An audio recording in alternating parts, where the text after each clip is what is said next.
আজকে আপনাদেরকে আমার একটা এক্সপেরিয়েন্স শেয়ার করব। সেটা হলো যে অনেকেই দেখি যে খুব সেফ থাকতে চায় বা সেফ বিজনেস করতে চায় বা সেফ মার্কেটিং করতে চায়।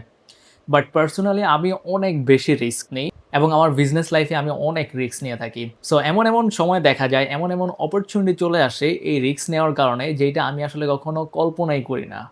সো আমার কাছে মনে হয় যে সেফ জিনিসটা যখন আমরা খেলতে চাই বা সেফ থাকতে চাই তখন আসলে অনেক জিনিসপত্র বা অনেক অপরচুনিটি আমরা মিস করে ফেলি। রিস্ক নিলে অনেক সময় অনেক প্রবলেম হয় এইটা যেমন ট্রু, আবার অনেক সময় অনেক অপরচুনিটি চলে আসে।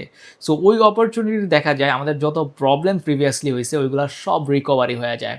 সো আপনারা যারা সেফ থাকতে চান বা সেফলি বিজনেস করতে চান, সেফলি আসলে কখনো বিজনেস হয় না। আপনাকে অলওয়েজ রিস্ক নিতে হবে। আপনাকে অলওয়েজ প্রেডিকশন এর উপরে অনেক জিনিসপত্র করে ফেলতে হবে। সেফ থাকতে চাইতেছেন কিন্তু মার্কেট এখন খুবই ভালো অবস্থায় আছে। বাট আপনি যদি ওইখানে একটু রিস্ক নিতেন হয়তোবা ওইখানে অনেক বেশি প্রফিট গেইন করতে পারতেন। সো এইরকম অনেক অপরচুনিটি আসলে মিস আউট হয়ে যায়। সো আপনারা যারা সেফ থাকতে চান, আমার মনে হয় সেফ থাকার চাইতে আপনি যখন একটু রিস্ক নিয়ে কাজ করবেন, অনেক অপরচুনিটি চলে আসবে। হ্যাঁ, অনেক সময় অনেক জিনিসপত্র লস হবে বা অনেক সময় অনেক জিনিসপত্র আপনি হারায়া ফেলবেন। কিন্তু যখন ওইটা গেইন করবেন বা যখন আপনাকে অপরচুনিটি চলে আসবে, তখন এই জিনিসগুলা খুব নিমিষেই আপনার দূর হয়ে যাবে আরকি। বা আল্টিমেটলি যেই লেভেলের আপনি লস করছেন, ওইটা রিকভারি হয়ে যাবে।